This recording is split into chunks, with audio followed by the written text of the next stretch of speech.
வணக்கம். இது பன்லங்காவின் இன்றைய முக்கிய செய்திகள். முதலில் தலைப்புச் செய்திகள். மே முதல் வாரத்தில் எரிபொருள் விலை திருத்தம், அரசின் புதிய திட்டம். சட்டத்தின் முன் சகலரும் சமம், 10 வருடங்களின் பின்னர் அடிபணிந்த மஹிந்தவின் நிதி மோசடிகள், டியூ குணசேகர அறிக்கைகளூடாக அம்பலம். நாடு முழுவதும் தீவிர வெப்பநிலை, முன்னெச்சரிக்கை நடவடிக்கைகளை எடுக்குமாறு பொதுமக்களுக்கு அறிவுறுத்தல். இலங்கை நிலக்கரி நிறுவன அலுவலகத்திற்கு சீல் வைப்பு. இலங்கைக்கு வரவுள்ள பெருந்தொகை எரிபொருள், வெளியான அறிவிப்பு. அமெரிக்கா மற்றும் ஈரான் இடையே போர் நிறுத்த பேச்சுவார்த்தையில் பேசப்பட்ட முக்கிய விடயங்கள். அமெரிக்காவின் பொய்யான அறிவிப்பு அதிரடியாக அம்பலப்படுத்திய ஈரான். இனி விரிவான செய்திகள். மே முதல் வாராந்தம் எரிபொருள் விலை திருத்தம், அரசின் புதிய திட்டம். அரசாங்கம் புதிய எரிபொருள் விலை நிர்ணய முறையை அறிமுகப்படுத்த உள்ளதாகவும் அதற்கு அமைச்சரவை ஒப்புதல் அளித்துள்ளதாகவும் ஆங்கில ஊடகம் செய்தி வெளியிட்டுள்ளது. மத்திய கிழக்கில் நடைபெறும் மோதலை தொடர்ந்து உலக எண்ணெய் சந்தையில் நிலவும் நிலையற்ற தன்மையை கருத்தில் கொண்டு இந்த முடிவு எடுக்கப்பட்டுள்ளது. ஈரான் போர் ஆரம்பமானதிலிருந்து உலகளாவிய ரீதியில் மசகு எண்ணெய் மற்றும் எரிபொருள் விலைகள் முன்னெப்போதும் இல்லாத வகையில் உயர்ந்துள்ளன. சர்வதேச சந்தையில் மசகு எண்ணெய் விலையை தீர்மானிக்கும் ஃப்ரெண்ட் ஒரு பீப்பா எண்ணெயின் விலை $117 வரை சடுதியாக உயர்ந்துள்ளது. சர்வதேச எண்ணெய் விலைகளில் ஏற்படும் மாற்றங்களின் அடிப்படையில் ஒரு மாதத்திற்குள் பல முறை எரிபொருள் விலை திருத்தங்களை மேற்கொள்ளக்கூடிய முறையை நடைமுறைப்படுத்த உள்ளதாக தெரிவிக்கப்படுகிறது. இது மே மாதம் முதல் நடைமுறைக்கு வரும் என்று வெளியுறவு அமைச்சர் விஜித ஹேரத் மேற்கோள் காட்டி இந்த ஊடகம் வெளியிட்டுள்ளது. ஒரு வாரத்தில் உலக விலைகள் குறைந்தால் இலங்கை அதற்கேற்ப விலைகளை சரி செய்யும். அதேபோல் அடுத்த வாரம் விலைகள் உயர்ந்தால் உள்ளூர் விலைகளும் அதிகரிக்கப்படும் என அமைச்சர் குறிப்பிட்டுள்ளார். சட்டத்தின் முன் சகலரும் சமம், 10 வருடங்களின் பின்னர் அடிபணிந்த மஹிந்த. முன்னாள் பிரதமர் மஹிந்த ராஜபக்ச தனது சொத்து மற்றும் கடன்கள் தொடர்பான பிரமாண பத்திரம் உள்ளிட்ட விவரங்களை லஞ்சம் மற்றும் ஊழல் ஒழிப்பு ஆணைக்குழுவில் சமர்ப்பித்துள்ளார். கடந்த 10ஆம் தேதி தனது சொத்து விவரங்களை ஆணைக்குழுவில் சமர்ப்பித்துள்ளார். 2010 முதல் 2015ஆம் ஆண்டு காலப்பகுதியில் ஆரம்பிக்கப்பட்ட விசாரணை ஒன்றிற்கு அமைவாக தனது சொத்து விவரங்களை சத்திய கடதாசி மூலம் சமர்ப்பிக்குமாறு லஞ்ச ஊழல் விசாரணை ஆணைக்குழு மஹிந்த ராஜபக்சவிற்கு எழுத்து மூலம் அறிவித்திருந்தது. லஞ்சம் மற்றும் ஊழல் ஒழிப்பு ஆணைக்குழுவின் தலைவர் ரங்கதிச நாயக்க இந்த கடிதத்தை சமர்ப்பிக்க வேண்டும் என்று குறிப்பிட்டிருந்தார். ஆனால் இந்த 10 வருடங்களில் மஹிந்த ராஜபக்ச 10 வருடங்களாக அதனை இழுபறியில் நிலையில் வைத்திருந்தார். ஆனால் அனுர அரசில் அவர் தனது சொத்து விவரங்களை சமர்ப்பித்துள்ளார். அது தொடர்பான விடயங்கள் விரைவில் வெளிவரும் என எதிர்பார்க்கப்படுகிறது. மஹிந்தவின் நிதி மோசடிகள், டியூ குணசேகர அறிக்கைகளூடாக அம்பலம். மஹிந்த ராஜபக்சவின் 2வது ஜனாதிபதி பதவி காலத்திலும் அவரே நிதியமைச்சராக இருந்தார். அப்போது நடந்த நிதி மோசடிகள் தொடர்பில் டியூ குணசேகர் சமர்ப்பித்த பல குழு அறிக்கைகள் மூலம் தெரிய வந்துள்ளன. மஹிந்த ராஜபக்சவின் 2வது ஜனாதிபதி பதவி காலத்தில் பொது நிறுவனங்கள் பற்றிய குழுவின் கோப் தலைவராக பணியாற்றிய டியூ குணசேகர சமர்ப்பித்த பல குழு அறிக்கைகள் மூலம் பெருமளவான நிதி மோசடிகள் வெளிவந்துள்ளன. தேசிய சேமிப்பு வங்கி தொடர்பாக 2012 அக்டோபர் 11ஆம் தேதி நடத்தப்பட்ட விசாரணையில் 390 மில்லியன் ரூபாய் நிதி மோசடி கண்டறியப்பட்டது. அந்த வங்கியின் பணிப்பாளர் சபையின் துணைக்குழு ஒன்று எடுத்த தீர்மானத்திற்கமைய தி ஃபைனான்ஸ் நிறுவனம் திவாலாகிக் கொண்டிருந்த நிலையில் குறித்த பணம் முதலீடு செய்யப்பட்டுள்ளது. அக்கால பகுதியில் நிதி மற்றும் திட்டமிடல் அமைச்சராக மஹிந்த ராஜபக்ச பதவி வகித்தார். 2013 ஜூலை 23ஆம் தேதி வெளியிடப்பட்ட அறிக்கையில் இவ்விடயங்கள் குறிப்பிடப்பட்டுள்ளன. முன்னாள் அமைச்சர் டியூ குணசேகர மஹிந்தவுடன் இணைந்து அரசியல் செய்தவர். மஹிந்தவின் அமைச்சரவையில் அமைச்சராகவும் பணியாற்றியுள்ளார். நாடு முழுவதும் தீவிர வெப்பநிலை, முன்னெச்சரிக்கை நடவடிக்கைகளை எடுக்குமாறு பொதுமக்களுக்கு அறிவுறுத்தல். நாடு முழுவதும் நிலவும் உயர் வெப்பநிலை குறித்து வளிமண்டலவியல் திணைக்களம் எச்சரிக்கை விடுத்துள்ளது.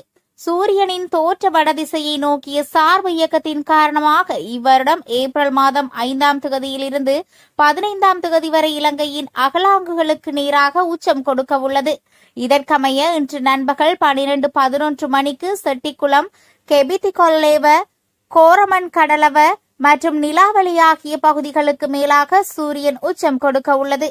இதேவேளை மேல் சப்ரகமுவ, மத்திய, தெற்கு, வடமேற்கு மற்றும் ஊவா மாகாணங்களிலும், அம்பாறை, மட்டக்களப்பு மற்றும் பொலனறுவை மாவட்டங்களிலும் பிற்பகல் 1 மணிக்கு பின்னர் ஆங்காங்கே மழை அல்லது இடியுடன் கூடிய மழை பெய்யக்கூடும் என வளிமண்டலவியல் திணைக்களம் தெரிவித்துள்ளது.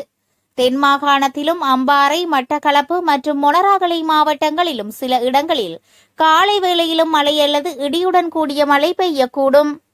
இலங்கை நிலக்கரி நிறுவன அலுவலகத்திற்கு சீல் வைப்பு. 2009ஆம் ஆண்டிலிருந்து மேற்கொள்ளப்பட்ட நிலக்கரி இறக்குமதிகள் குறித்து முறையான விசாரணையை நடத்துமாறு ஜனாதிபதியின் செயலாளர் கலாநிதி நந்திக சரத் குமாரநாயக்க கடந்த ஏப்ரல் 11 அன்று முற்பகல் குற்றப்புலனாய்வு திணைக்களத்தில் முறைப்பாடொன்றை சமர்ப்பித்துள்ளார். இலங்கைக்கு நிலக்கரி இறக்குமதி செய்யப்பட்டதில் முறைகேடுகள் இடம்பெற்றுள்ளதாக கணக்காய்வு அறிக்கைகளிலும் நாடாளுமன்றத்திலும் முன்வைக்கப்பட்டுள்ள விடயங்களை கருத்தில் கொண்டு இந்த முறைப்பாடு முன்வைக்கப்பட்டுள்ளதாக ஜனாதிபதி ஊடகப் பிரிவு விடுத்துள்ள அறிக்கையில் தெரிவிக்கப்பட்டுள்ளது. 2009ஆம் ஆண்டு முதல் மேற்கொள்ளப்பட்ட நிலக்கரி இறக்குமதிகள் குறித்து ஜனாதிபதி செயலாளர் செய்த முறைப்பாட்டிற்கு அமைய விசாரணைகள் ஆரம்பிக்கப்பட்டுள்ளன. இதனைத் தொடர்ந்து நேற்று பிற்பகல் விசேட போலீஸ் பாதுகாப்பு வழங்கப்பட்டிருந்தது. இந்நிலையில் இலங்கை நிலக்கரி நிறுவனத்தின் அலுவலகத்திற்கு சிஐடியினர் முத்திரையிட்டுள்ளனர். இலங்கைக்கு வரவுள்ள பெருந்தொகை எரிபொருள் வெளியான அறிவிப்பு.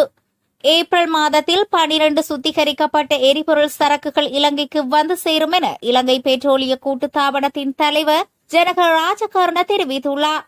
நாட்டில் போதுமான எரிபொருள் கையிருப்பு எவ்வித பற்றாக்குறையுமின்றி பராமரிக்கப்படுவதாகவும் கோரப்பட்ட சரக்குகள் திட்டமிட்டபடி வந்து சேரும் என்றும் அவர் வலியுறுத்தினார். அத்தோடு 30,000 மெட்ரிக் டன் உலை எண்ணெய் சரக்கு ஏப்ரல் 13ஆம் தேதி வந்து சேரும் என எதிர்பார்க்கப்படுவதாகவும் அவர் கூறியுள்ளார். இதற்கிடையில் நேற்று நள்ளிரவு முதல் ஏப்ரல் 18ஆம் தேதி வரை பெட்ரோலில் இயங்கும் வாகனங்களுக்கு QR குறியீடு இன்றி எரிபொருள் வழங்கப்படும் என்று பெட்ரோலிய கூட்டுத்தாபனத்தின் தலைவர் குறிப்பிட்டுள்ளார். எவ்வாறாயினும் தற்போதுள்ள ஒற்றை இரட்டை எரிபொருள் விநியோக முறையில் எந்த மாற்றமும் இருக்காது என்றும் அவர் மேலும் தெரிவித்தார். அமெரிக்க ஈரான் போர் நிறுத்த பேச்சுவார்த்தையில் பேசப்பட்ட முக்கிய விடயங்கள். ஈரான் மற்றும் அமெரிக்கா இடையிலான தீவிரமான தூதரக பேச்சுவார்த்தைகள் பாகிஸ்தான் தலைநகர் இஸ்லாமாபாத்தில் தடையின்றி நடைபெற்றதாக ஈரான் வெளியுறவு அமைச்சகத்தின் செய்தி தொடர்பாளர் இஸ்மாயில் பஹை அதிகாரப்பூர்வமாக அறிவித்துள்ளார். இன்று அதிகாலை சுமார் 5:30 மணியளவில் தனது சமூக வலைதள பக்கத்தில் இது தொடர்பான தகவல்களை அவர் பகிர்ந்துள்ளார். கடந்த 24 மணி நேரத்திற்கும் மேலாக இரு நாடுகளுக்கும் இடையே பல்வேறு முக்கிய விவகாரங்கள் குறித்து ஆழமான விவாதங்கள் முன்னெடுக்கப்பட்டதாக குறிப்பிட்டுள்ளார். அதன்போது உலக நாடுகளால் உன்னிப்பாக கவனிக்கப்படும் ஹார்முஸ் நீரிணை பாதுகாப்பு விவகாரம் மற்றும் ஈரானின் அணுசக்தி திட்டம் ஆகியவை முதன்மையாக கலந்துரையாடப்பட்டதாக தெரிவிக்கப்பட்டுள்ளது. இது தவிர ஈரான் மீது விதிக்கப்பட்டுள்ள பொருளாதார தடைகளை முழுமையாக நீக்குவது, போரினால் ஏற்பட்ட பாதிப்புகளுக்கான இழப்பீடுகளை வழங்குவது மற்றும் ஈரான் உள்ளிட்ட ஒட்டுமொத்த பிராந்தியத்திலும் நிலவும் போர் சூழலை முடிவுக்கு கொண்டு வருவது போன்ற மிக முக்கியமான கோரிக்கைகள் குறித்து இருதரப்பும் விரிவாக பேசியுள்ளதாக கூறப்படுகிறது. இதன்படி இந்த பேச்சுவார்த்தையின் இறுதி முடிவு என்பது முழுமையாக எதிர்த்தரப்பின் கைகளிலேயே இருப்பதாக சுட்டிக்காட்டியுள்ள பாகே, அமெரிக்கா இந்த விவகாரத்தில் எவ்வளவு நேர்மையாகவும் நட்பண்புடனும் செயற்படுகிறது என்பதில் தான் அனைத்தும் அடங்கியுள்ளதாக தெரிவித்துள்ளார். குறிப்பாக சர்வதேச சட்டங்களுக்கு புறம்பான கோரிக்கைகளையும் அளவுக்கு அதிகமான நிபந்தனைகளையும் அமெரிக்கா கைவிட வேண்டும் என்றும் ஈரானின் முறையான உரிமைகளையும் தேசிய நலன்களையும் அங்கீகரிக்க முன்வர வேண்டும் என்றும் அவர் வலியுறுத்தியுள்ளார். அமெரிக்காவின் பொய்யான அறிவிப்பு அதிரடியாக அம்பலப்படுத்திய ஈரான். ஹார்முஸ் நீரிணையில் அமெரிக்க கடற்படையின் 2 ஏவுகணை அழிப்பு கப்பல்கள் நுழைந்துள்ளதாக அமெரிக்கா தெரிவித்த கூற்றை ஈரான் முற்றாக மறுத்துள்ளது. அமெரிக்க கப்பல்கள் ஹார்முஸ் ஜலசந்தியை அணுகியதாகவும் அதற்குள் நுழைந்ததாகவும் சென்காம் தளபதி கூறியுள்ள தகவல் முற்றிலும் உண்மைக்கு புறம்பானது என்று ஈரானின் ஆயுதப்படை தலைமையகத்தின் செய்தி தொடர்பாளர் தெரிவித்துள்ளார். இதன்படி எந்த ஒரு கப்பலும் நீரினை கடற்பதற்கான அனுமதி மற்றும் அதற்கான முன்முயற்சிகள் எடுக்கும் அதிகாரம் ஈரானின் ஆயுதப்படைகளிடமே உள்ளது என்று அவர் கூறியுள்ளார். முன்னதாக அமெரிக்க மத்திய கட்டளை அமைப்பு தனது எக்ஸ் தளத்தில் வெளியிட்ட பதிவில் ஹார்முஸ் நீரிணையில் உள்ள கன்னிவெடிகளை அகற்றுவதற்கான பணிகளை தொடங்கிவிட்டதாகவும் அதன் ஒரு பகுதியாக அமெரிக்காவின் 2 போர்க்கப்பல்கள் நீரிணையை கடந்ததாகவும் குறிப்பிடப்பட்டிருந்தது. அமெரிக்காவின் இந்த கூற்றை ஈரான் தற்போது பகிரங்கமாக மறுத்துள்ளதால் அந்த பகுதியில் மீண்டும் பதற்றம் அதிகரித்துள்ளது. மத்திய கிழக்கு போர், இலங்கைக்கு ஏற்பட்ட பேரிழப்பு. இஸ்ரேலுக்கும் ஈரானுக்கும் இடையே நடைபெற்று வரும் போரின் காரணமாக கடந்த ஆண்டு மார்ச் மாதத்துடன் ஒப்பிடுகையில் இந்த ஆண்டு மார்ச் மாதத்தில் நாட்டிற்கு வருகை தந்த சுற்றுலா பயணிகளின் எண்ணிக்கை கிட்டத்தட்ட 20% குறைந்துள்ளது. இதன் விளைவாக சுற்றுலாத்துறை மார்ச் மாதத்தில் சுமார் 85 மில்லியன் அமெரிக்க டாலர் வருவாய் இழப்பை சந்தித்துள்ளது. அதன்படி 2025 மார்ச் மாதத்துடன் ஒப்பிடுகையில் இந்த ஆண்டு மார்ச் மாதத்தில் சுற்றுலா பயணிகளின் வருகை 19.76% குறைந்துள்ளது. 2025 மார்ச் மாதத்தில் 2,29,298 சுற்றுலா பயணிகள் நாட்டிற்கு வருகை தந்திருந்த நிலையில் இந்த ஆண்டு மார்ச் மாதத்தில் அந்த எண்ணிக்கை 1,83,979 குறைந்துள்ளது.